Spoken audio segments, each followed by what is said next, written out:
नमस्कार, मी ऋषी देसाई. लोकशाहीच्या विशेष कार्यक्रमात आपलं स्वागत. खरं तर अनेक माणसं आपल्या प्रत्येकाच्या आयुष्यात येतात. काही माणसं आपल्याला दिसत नाही, काही माणसं दिसतात. पण अशा एका व्यक्तित्वाची ओळख करून देतोय की ज्यांचं स्थान मुंबईसह महाराष्ट्रासाठी आता खूप मोठं आहे. खरं तर अन्नदान ही एक सुंदर गोष्ट आहे. अन्नदान ही गरजेची गोष्ट आहे.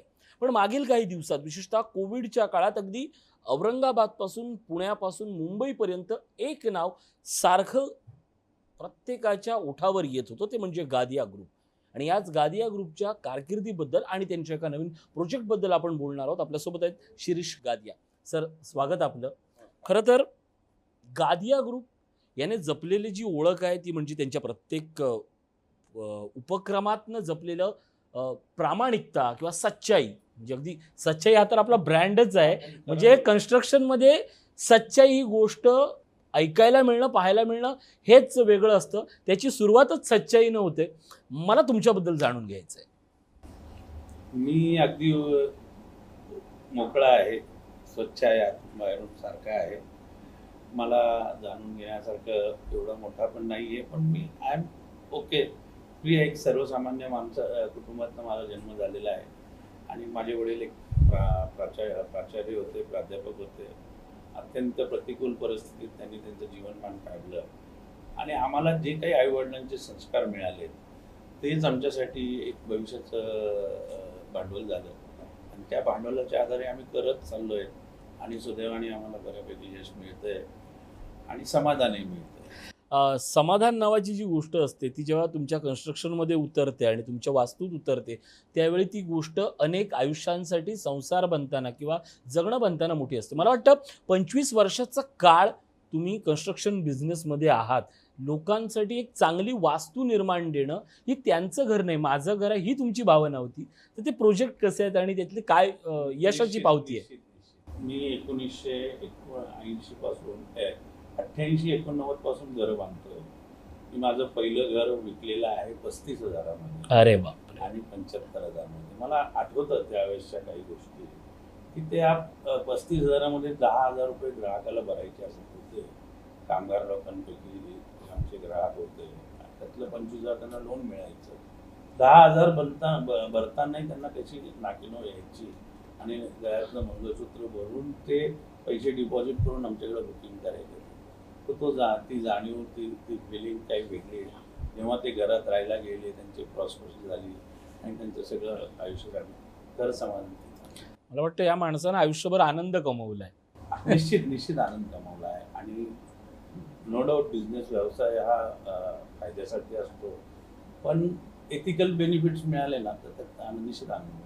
अगदी म्हणजे कन्स्ट्रक्शन व्यवसायापासून पाण्याचा व्यवसाय असेल, म्हणजे पाण्याला सत्व नाव देणं हीच, सत्व असेल किंवा ब्लूटोन असेल, हे गोष्टीच मोठ्या होत्या. मुळात पाणी शुद्धपणे लोकांना देणं ही कन्सेप्ट कशी आली? पाण्यामध्ये अनेक लोक काम करत आहेत आणि पाण्याचं मार्केटही खूप चांगलं आहे आणि परत त्या व्यवसायात बाबा समाधान, पुण्य मिळतं.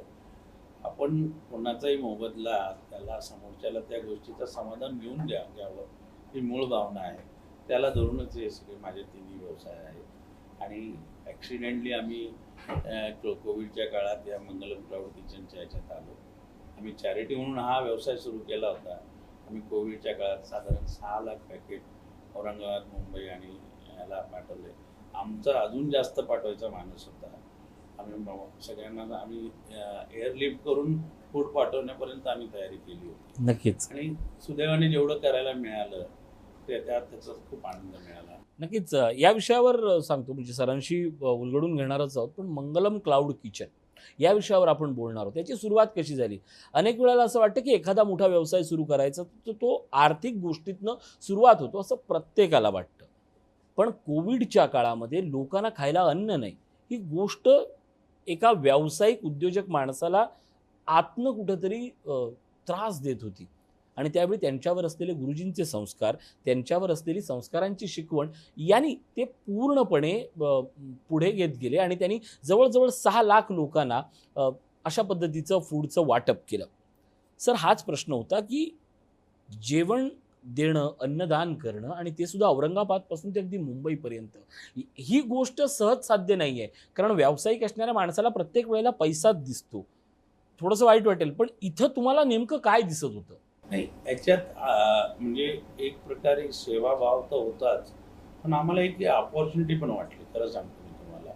किंवा आम्ही चांगल्या कामात एक आपल्यासाठी एक एक चांगलं ग्राउंड आम्ही व्यावसायिक ग्राउंड तयार करू शकतो, ज्याच्यात लोकांनाही फायदा होईल, समाजाला फायदा होईल आणि आपल्यालाही फायदा होईल. आणि बेसिकली आमचे गुरुदेव आहेत नैन पद्मसागरजी महाराज म्हणून, जैन गुरुदेव आहेत. त्यांनी आम्हाला आशीर्वाद दिला, सुरुवातीला हिंमत दिली, अरे वा. काही आर्थिक मदत दिली, बऱ्याच लोकांनी त्यात थोडेफार डोनेशन दिले. पण आम्हाला जो काही त्यात प्रॉफिट होता तो थोडा आम्ही त्या डोनेशनमध्ये वापरला. आम्ही प्रांजळपणे सांगतो की आम्ही खूप फार काही त्यात आर्थिक टाकलं नाही, मेहनत टाकली, थोडंफार आर्थिक टाकावं लागलं, पण हा सगळा काम झाला. सर्वात महत्त्वाचं म्हणजे याच्यात पायी चालणाऱ्या लोकांना आम्ही अन्नदान करू शकतो. क्या बात है, क्या बात है, जे क्या बात है. हजारो लोकांना ते अन्नदान गेलं. जे लोक मुंबईच्या बाहेर चालले होते ट्रेननी, बसनी, कोविड पेशंटला अन्न देऊ शकलो. ट्रेननी जाणाऱ्या, आम्ही इगतपुरीचा पॉईंट होता टोल नाक्याच्या, आम्हाला तिथं माहीत होतं तिथं बसेस थांबतात. आमच्या गाड्या औरंगाबादवरनं यायच्या आणि त्या बसेसमध्ये अक्षरशः लोक आमच्या त्या पाया पडले, डोळ्यातनं अश्रू, एवढे भुके पैसे. तुम्हाला एक सांगू का सर, एक सांगतो, कारण जगातले कुठलेही व्यवसाय करणे म्हणजे तुम्ही बिल्डर लाईनला जा किंवा कुठल्याही लाईनला जा, पण अन्नदान किंवा अन्न या विषयावर जेवढं तुम्ही व्यवसाय करता आणि जेवढं तुम्ही त्यात प्रामाणिकपणे तो करता, त्यात तुम्हाला पैसा किती मिळतो यापेक्षा तुम्हाला पुण्य किती मिळतं, आणि जो पुण्य कमवण्यासाठी निश्चित, करतो तोच पैसा कमवतो याच्यात. निश्चित. आणि तो पैसा जास्त टिकू शकतो. पुण्य मार्गाने आलेला पैसाच टिकू शकतो, हे आमचं फक्त मान्य आहे. व्यावसायिकतेचे अनेक गणित असतात, व्यावसायिकतेचे अनेक निकष असतात, पण या निकषांमध्ये तुमची प्रामाणिकता किती पराकोटीची असते याचं एकमेव उदाहरण. खरं तर अन्नदान म्हणून सुरुवात केलेली ही गोष्ट आता व्यवसायात मुंबईत उतरते. आता त्याबद्दलच आपण बोलूया. मंगलम क्लाउड किचन ही कन्सेप्ट काय आहे? मंगलम क्लाउड किचन ही कन्सेप्ट आहे मास कुकिंगची. आता जे काही शिर्डीचं साई मंदिर आहे, गजानन महाराजचं मंदिर आहे, इथं हे 2 क्लाउड किचन झाले, पण ते भक्तांसाठी चॅरिटी म्हणून त्यांनी चालू केलं. अत्यंत खूप चांगल्या पद्धतीचं मॅनेजमेंट आहे आणि त्याची वाचना सगळ्या जगभरात होत असते. तर त्याच धर्तीवर आम्ही विचार केला की आम्हाला हे लक्षात आलं during the period of Covid की ह्या वस्तूची आवश्यकता लागणार. आणि दुसरी, सर्वसामान्य माणसाला परवडणारे गुणवत्तायुक्त फूड देणं हे ह्याच्यातनं साध्य होऊ शकतं. ह्याच्यातनं जर ती रिक्वायरमेंट जर फुलफिल होत असेल तर ह्याला मार्केट निश्चित मिळणार, आणि मार्केट मिळणार असेल तर 2 पैसे पण मिळतील आणि ही या प्रकारे हे कम्प्लीट होईल. तर आम्ही मुंबईमध्ये जवळजवळ आमच्या पहिल्या ॲडला जवळजवळ 6,000 इन्क्वायरी झालेल्या आहेत. आत्तापर्यंत जवळजवळ 200-250 ॲग्रीमेंट्स आमचे कन्फर्म झालेले आहेत आणि लवकरच 700 आउटलेट्स आमची मुंबईमध्ये होतील. तर आता आमचं जे काही टार्गेट होतं मुंबईला, त्याच्यापेक्षा वरती आम्हाला सुरुवातीला बेनिफिट मिळालं. सुदैवाने काही चांगले लोक मिळालेत मुंबईमध्ये, त्यांच्या सहकार्यामुळं आणि सगळ्या गोष्टीमुळं, आणि कुठेतरी पुण्याचं पाठबळ होतं, त्यामुळं हा एवढा अवघड प्रवास फार सहजरित्या पूर्ण होतोय.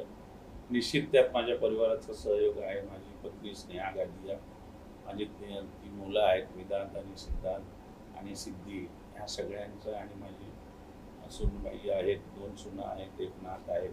यांच्या सगळ्यांच्या प्रेमामुळं आणि सहकार्यामुळं आम्ही ह्या मिशनवर निघालेलो आहोत. आत्तापर्यंत आम्हाला असं वाटतं की आम्ही राईट ऑन द टार्गेट. हे स्वप्न नाही, सत्य आहे. आता आपण जाणून घेणार आहोत की मंगलम क्लाउड किचन नेमकं कोणासाठी आहे, नेमकं कोण यात सहभागी होऊ शकतो. सर, प्रश्न हाच आहे की अगदी टेक अवे मिल सर्व्हिस मी समजून घेऊ शकतो, इंडस्ट्रियल ऑफिस कॅटरिंग मी समजून घेऊ शकतो, take away breakfast and snacks असे, आणि अगदी स्वीट्सपर्यंत असा हा सगळा प्रवास आहे. सामान्य लोकांना किंवा सामान्य कामगार वर्गाला, ऑफिसदार वर्गाला काय मिळणार आहे, सोप्या शब्दात? फार चांगला प्रश्न आपण विचारला. सामान्य माणसाला ह्याच्यात क्वालिटी इन्ग्रेडियंटचं टेस्टी फूड, ॲव्हरेज जे आपले ठेलेवाले आहेत किंवा साधारण हॉटेल आहेत त्या रेटमध्ये हे जेवण मिळणार आहे. ज्याच्यात आमची ट्रान्सपरन्सी राहील, आम्ही कोणतं मटेरियल वापरतोय आणि कोणत्या क्वालिटीचे राईस वापरतोय, कोणत्या क्वालिटीचा आटा वापरतोय किंवा पीठ वापरतोय आणि टेस्ट जर आम्ही ठेवली तरच आम्ही टिकू शकतो, ही गोष्टीची आम्हाला पूर्ण जाण आहे. आणि आज 50 रुपये आमच्या लोएस्ट रेटमध्ये जेवणाचे रेट आहेत आणि 110 रुपये हायेस्ट रेट आहे. या व्यतिरिक्त आम्ही 35 रुपयामध्ये स्नॅक्सचे कार्टूनमध्ये आतापर्यंत कोणी स्नॅक्स दिलं नाही. साधारण 15 रुपये, 12 रुपये, 13 रुपये एक वडापावची कॉस्ट आहे. आम्ही 2 वडापाव, 4 चटणी आणि 1 कंटेनरमध्ये ते सेपरेट पाव पॅक करून अशा सिस्टीमचं 35 रुपयापर्यंत विक्री किंमत ठेवलेली आहे. तर ह्या पद्धतीचं काम आमचं राहील, ज्याच्यात लोकांना म्हणजे साधारण जे मार्केट रेट आहे त्याच्यात रिच क्वालिटी, हाय क्वालिटी, चांगले प्रकार आणि खाताना कोणत्याच प्रकारची भीती बाळगायचं कारण राहणार. एक महत्त्वाचा प्रश्न आहे, म्हणजे अगदी महानगरांमध्ये राहताना बाहेर जर जेवायला गेलो, हॉटेलमध्ये जेवायला गेलो किंवा जेवण टेक अवे म्हणून आणायला गेलो, आपण कुठल्या कंपनीला ऑर्डर देऊन ते मागवायला गेलो, तर त्याची कमीत कमी किंमत, जेवणाची किंमत कोणी कितीही नाकारलं तर त्याची सुरुवातच 130 पासून 170च्या घरात होते. मग अशा वेळेला दर्जेदार जेवण अवघ्या 70 रुपयात लोकांचा अजून याच्यावर विश्वास बसत नाहीये. अगदी बरोबर प्रश्न आहे. साधारण गोष्ट आहे, जे कॉमन गोष्ट आहे. घरात आपली आई आपल्यासाठी जेवण बनवते, तिला 1 माणसाला बनवण्यासाठी जवळपास तेवढेच परिश्रम लागतात आणि 5 माणसाला बनवायला तेवढेच. नक्की बरोबर आहे. तर तेच गणित त्याच्यात आहे. हे मास क्वांटिटीमध्ये जेवण होत असल्यामुळे लेबर कॉस्ट, रेंट कॉस्ट आणि सगळ्या इन्ग्रेडियंटचे कॉस्ट, बल्क परचेस, ह्या सगळ्यामुळे कॉस्टिंग खाली येतं आणि तोच बेनिफिट आम्ही कस्टमर्सला ड्रॉप करतो. ज्याचे जादू नाही, गणित आहे. गणित आहे, सरळ गणित आहे. की पॅकिंगची कॉस्ट मुळे तरी ही कॉस्ट अजून 10 रुपयाने वाढते. अच्छा. जर पॅकिंग कॉस्ट आम्ही अवॉइड करू शकलो, पण त्याला पर्याय नाही. पर्याय नाही आणि ती गरज आहे. गरज अगदीच. तर सिंपल आहे. नाही, पण मुद्दा पैशांचा नाहीये. मुंबई किंवा पुण्यासारख्या, औरंगाबाद सारख्या महानगरांमध्ये माणसाची सगळ्यात मोठी गरज असते ती त्याला चांगलं जेवण मिळायला. 150 रुपये खर्च करायला प्रॉब्लेम नाही, पण इथे आपण चांगल्या जेवणासाठी काय करतोय आपण? चांगल्या जेवणासाठी बेसिकली मटेरियल, देर आर 2-3 गोष्टी मूलभूत. हा, मला ते लोकांना जाणून घ्यायला आवडेल. फ्रेश हायजेनिक जेवण मिळावे, भाज्या फ्रेश असावे. अच्छा. अन्न पदार्थ जे आपण अन्न घटक जे वापरतो, तांदूळ चांगल्या क्वालिटीचा पाहिजे. या सगळ्या जेवणात हायजेनिकचं प्रमाण काय आहे? बनवण्यापासून तर डिस्पॅच शेवटच्या कस्टमरपर्यंत पूर्ण त्याची काळजी घेतो. म्हणजे ही गोष्ट आज सगळ्यात महत्त्वाची आहे आणि ती गोष्ट तुम्ही पहिल्यापासून पाळताय. 100%. फूडमधलं हायजेनिकपणा काय असणार? सगळ्यात महत्त्वाचं याच्यात आहे की आपण कोणत्या क्वालिटीचं मटेरियल यूज करतो. बेसिकली 20 रुपये 25 रुपये किलोपासून 70 रुपये 100 रुपये 120 रुपये किलो तांदूळ आहे. जो 120 रुपये किलोचा तांदूळ रिटेलमध्ये आपल्याला मिळतो, तोच आम्ही जर बल्कमध्ये परचेस केला तर 60-70 रुपये. आणि ऑर्डिनरी तांदूळ जो 20-25-30 रुपयाचा मार्केटमध्ये ज्या भावात मिळतो, त्याच्यात चांगल्या क्वालिटीचा तांदूळ आम्हाला मिळतो. तर आमच्याकडं कारण नाही आहे की ती बचत करण्यात. नक्कीच प्रेक्षको, ही सगळ्यात मोठी गोष्ट आहे. ज्यावेळी एखाद्या माणसाला पैसा कमवायचा असतो, तुम्ही कसा कमवतो तो सांगत नाही, पण इथं प्रामाणिकता ही गोष्ट महत्त्वाची असल्यामुळे जे आहे ते स्पष्ट आहे, जे आहे ते तुमच्या समोर आहे आणि हीच गोष्ट मला वाटतं मंगलम क्लाउड किचन घेऊन तुमच्या समोर येते. सर, आता झाला आपण याच्यातला दर्जा समजून घेतला. अगदी मोठमोठ्या कंपन्या आज मुंबई पुण्यासारख्या मोठ्या शहरात आहेत. हे फक्त कामगार वर्गासाठी आहेत की घरगुती वर्गासाठी देखील याची फार मोठी? आम्ही जो मेनू डिझाईन केलेला आहे, म्हणजे कॉस्ट वर्कआउट केली, ह्या सगळ्यांना कव्हर करतो. ओके. ह्यात गरीबातनं गरीब माणूस आणि श्रीमंत माणूस सगळं आमचं जेवण घेऊ शकतात. त्या दर्जाचं राहील, त्या टेस्टचं राहील, काही वाद नाही. मला तुमची, म्हणजे जनरली आपण एखाद्या गोष्टीचं प्रेझेंटेशन आहे ते त्याचं फार सुंदर असतं. मला तुमची जाहिरातीची कन्सेप्टही आवडली की मुंबई के हर कोने कोने में मंगलम क्लाउड किचन, अशासारख्या वेगवेगळ्या टॅगलाईनने घेऊन आपण उतरतोय. त्यात एक अशी जाहिरात मला पाहण्यात आली की 2 रिक्षावाले, ऑटो रिक्षावाले एकमेकाला भेटतात आणि सांगतात, असं काही तू आज जेवायला घरी नाही गेला? तो बोलला की मी इथेच गेलो. ह्याच्यातली गोष्ट लक्षात घ्या की ही जी वेळ वाचते आणि त्याला दर्जेदार जेवण मिळते. मला वाटतं ही गोष्ट मोठी आहे.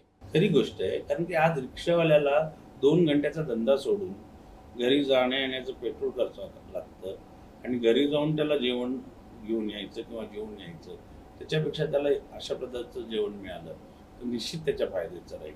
नक्कीच. आता आपण जेवण समजून घेतलं, मंगलम क्लाउड किचनची कन्सेप्ट समजून घेतली. आता माझा प्रश्न आहे की मला हे देणार कोण? फ्रँचायझी ओनर याच्यात कोण कोण आहे? आज त्यांची काय गोष्ट आहे? आज आमचं टोटल 600चं नेटवर्क लवकरात लवकर पूर्ण होईल याचा पूर्ण आम्हाला विश्वास आहे. 100च्या आसपास आमचे ॲग्रीमेंट झालेले आहे. वा. आणि आम्ही काय केलेलं आहे की हे आमचे ठिकाणं तयार केलेले आहे आणि त्या ठिकाणावरनं आमचा सगळा बिझनेस पुढे डेव्हलप होणार त्यात आहे. ओके. आमच्यासारख्या नवीन कंपनीला पूर्ण एरिया कॅच करणं एका सोपं नाही. पॉसिबल नाही. हा. आमचे आता 600 हात तयार झालेले आहेत. अरे वा. आता ते सगळ्या तिथलच्या लोकल मार्केटमध्ये ते त्यांचं बिझनेस कॅच करतील, ते तिथून डिलिव्हरी करतील आणि झोमॅटो स्विगी आमच्याकडून आमचं डबेवाल्यांशी बोलणं. अरे वा वा वा. आमची इच्छा आहे की डबेवाल्यांकडनं एक आमचा स्पेशल ॲप तयार करावा आणि मंथली ज्यांचे रिक्वायरमेंट आहे त्या डबेवाल्यांच्या मार्फत त्यांनी घ्याव्यात. आमची प्रांजळ इच्छा आहे. आम्ही त्यांना प्रस्ताव दिलेला आहे आणि डब्यावाल्यांचे. पण मला असं वाटतं की ना की मंगलम क्लाउड किचन सोबत व्यवसाय करणं म्हणजे नफ्याचा एक व्यवसाय आहे. जास्तीत जास्त मराठी तरुणांनी फ्रँचायझी या अनुषंगानं तुमच्याकडे येणं आज गरज आहे. आमचा पण तोच प्रामाणिक प्रयत्न आहे की आम्हाला म्हणजे भूमिपुत्रांना या गोष्टी संधी द्यावी. काय करावं लागतं आणि तुमच्या या सगळ्या कन्सेप्टनुसार नाही आहे. आजच्या तारखेत कोणता व्यवसाय स्वतः करायचा म्हटला तर फार अवघड झालेलं आहे. जागेचं फर्निचर, त्याच्यात स्टॉक मेंटेन करा, क्रेडिट द्या, पेमेंट यायच्या अगोदर GST भरा, एवढं मोठं आज व्यवसाय करणं फार अवघड झालं. हो, हे खरं. हा आमचा एकमेव आता मला असं वाटतं असा व्यवसाय आहे तर फक्त 2.25 लाखाच्या गुंतवणुकीत तो महिन्याला 1-1.5 लाख रुपये कमवू शकतो खर्च जाऊन. आणि त्याच्यात गमतीशीर गोष्ट अशी की त्याला रिस्क कुठं नाही आहे. ओके. आम्ही पहिले 3 महिने पूर्ण रिजेक्शनचं रिस्पॉन्सिबिलिटी घेतलेली आहे आणि त्याच्या धंदा वाढवायला त्याला लिमिट नाही आहे. तो तिथं बसून त्या एका स्पॉटवरून आजूबाजूच्या एरियाचा सगळा बिझनेस कव्हर करून म्हणजे तो अनइमॅजिनेबल धंदा वाढवू शकतो. There is a potential. Mangalam cloud kitchen आणि त्यांच्या फ्रँचायझी धारकांचं एक नातं निर्माण करते आणि हे नातं इतकं सोपं असणार आहे की तुम्ही जर फ्रँचायझी ओनर म्हणून येत आहे तर मंगलम क्लाउड किचन तुम्हाला सगळ्या फॅसिलिटी देते. तुम्हाला पहिले 3 महिने सुरक्षित ठेवण्यासाठी प्रयत्न करणार आहेत आणि सगळ्यात महत्त्वाची गोष्ट की तुम्ही 2.25 लाखापर्यंतची रक्कम गुंतवून महिन्याला 1.5 लाखापर्यंतच्या प्रॉफिटच्या गणिताची गोष्ट तुमच्यापर्यंत आणून देते आणि मराठी माणसासाठी किंवा नवीन गुंतवणूकदारासाठी ही एक चांगली सुवर्ण संधी आहे. सर, ही जी गुंतवणुकीची सुवर्ण संधी असं ज्यावेळी मी म्हणतो, आपल्याकडे आज कोविड काळात कोणालाच नवं काही करण्याची उमेद हरवलेली आहे, पण अजूनही जी अन्न नावाची गोष्ट आहे ती तुम्हाला जगवते आणि तीच तुम्हाला श्रीमंत करू शकते. कारण आज हॉटेल लाईनमध्ये जर किती जरी बघितलं तरी ती सवय मोडलेली आहे. ही गोष्ट महत्वाची आहे. तुम्ही अगदी योग्य पॉईंट पकडला आहे. हॉटेल लाईनची सवय मोडलेली आहे. जे मागणारे आहेत हा त्यात आणि मॅक्सिमम हॉटेल व्यावसायिक लोक आहेत. अरे बापरे. जे आता या कोविडमुळे बिचारे आर्थिक अडचणीत आलेले आहेत आणि भविष्यात परत कोविड किती काळ चालेल याची त्यांना गॅरंटी नाही आहे. आणि परत त्यांनी कम्पेअर केलं की आम्ही एवढी गुंतवणूक करून, एवढी रिस्क घेऊन आणि एवढी मेहनत करून आम्हाला एवढं मिळतंय, त्याच्यापेक्षा हे आम्हाला कमी रिस्कमध्ये थोडंसं कमी मिळेल पण हे बेटर. मला वाटतं या गृहिणी स्वतःला हाऊसवाईफ म्हणतात, त्यांना जर करायचं असेल तर तुम्ही कसं स्वागत कराल? आमच्या तिथलच्या लोकल फ्रँचायझीबरोबर ते अटॅच होऊ शकतात. ओके. आमच्या लोकल फ्रँचायझी ज्या एरियात त्या राहतात त्या फ्रँचायझीच्या मार्फत ते डबे घेऊन पुरवठा करायचं काम करू शकतात. जे काही कमिशन आमच्या फ्रँचायझी मिळतात त्यात दोघांना डिवाइड होईल. हे जी जेवणाचे जे प्लॅन आहेत ते मला जरा थोडंसं समजावून सांगा. आपला फूड ट्रक पण असणार आहे, आपले फूड मॉल पण असणार आहे, त्याच्या संदर्भात थोडी माहिती द्या. आमचे फ्रँचायझी जवळजवळ 600 फ्रँचायझी शॉप फ्रँचायझी राहतील. त्याच्यात आम्ही सकाळी ब्रेकफास्ट देणार आहोत. 11 वाजता आमचं जेवण येईल. 11 ते 3 जेवणाचा वेळ राहील लंचचा. त्यानंतर आम्ही IT मध्ये snacks, fruit salad bowls fruit rolls, परत डाएट फूड, हे सगळे आयटम ते ठेवणार आहे. आम्ही आमचं एक मंगलमचं चहा तयार केलेला आहे. अरे वा. आमच्या प्रत्येक आउटलेटवरती चहाचं आउटलेट राहील. ते उत्पन्नही आमच्या फ्रँचायझीला मिळू शकतं. आम्ही पाणी आमचं पाण्याचं तर त्याचं ब्रँड आहे. त्याच्यातही थोडं उत्पन्न आमच्या फ्रँचायझीला मिळेल. आणि मुंबईमध्ये सगळीकडे 20 रुपयाला पाण्याची बाटली विकते, आमच्याकडे 15 रुपयाला विकते. म्हणजे एकाच वेळी तो जो फ्रँचायझी ओनर आहे त्याला गुंतवणूक करताना त्याला 4 पैसे कसे मिळतील याचाही तुम्ही विचार केलेला आहे. निश्चित त्याला मिळाले. बघा, व्यवसायात दोघं जर फायद्यात असेल तर तो व्यवसाय टिकेल. मी फक्त माझा फायदा बघून जर व्यवसाय करायला लागलो तो लांब नाही जाणार, आणि दुकानदाराचा नुसता फायदा देऊन मी लांब जाऊ शकतो. बरोबर आहे. ते बेसिक प्रिन्सिपल यात दोघांनी कमवलं पाहिजे.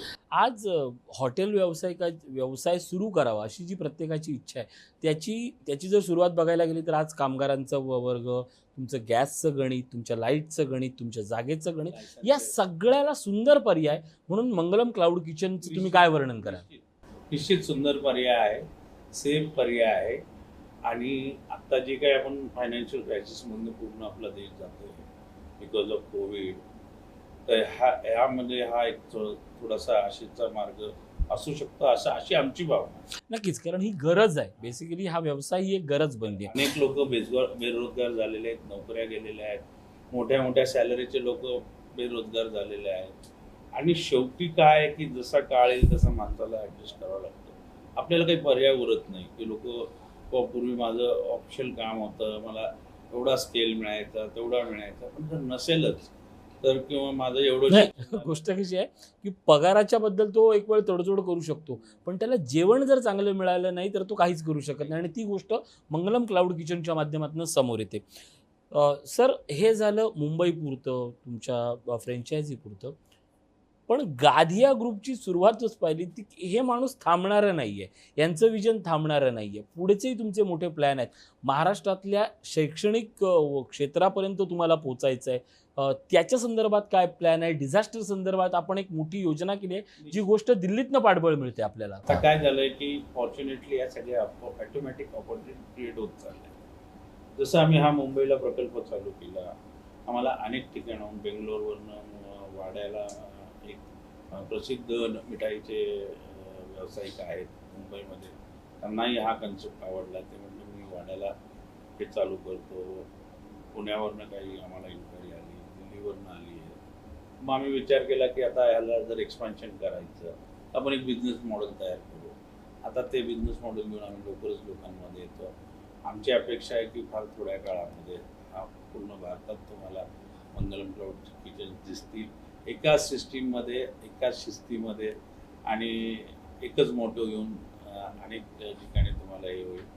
आणि जितकी जास्तीत जास्त अन्नसेवा करायला मिळेल तितकं आम्हाला पुण्य मिळेल, ही आमची मूळ. खरं तर गाधिया हे नाव, मंगलम हे जोडलेलं नाव, त्यातलं शिरीष, त्याच्यानंतर ही संपूर्ण आपल्या कुटुंब परिवाराचे संस्कार, आणि आज जवळजवळ अनेक फ्रेंच 600 किंवा 1000 इतक्या मोठ्या नेटवर्क पॉईंटपर्यंत आपण पोहोचताय.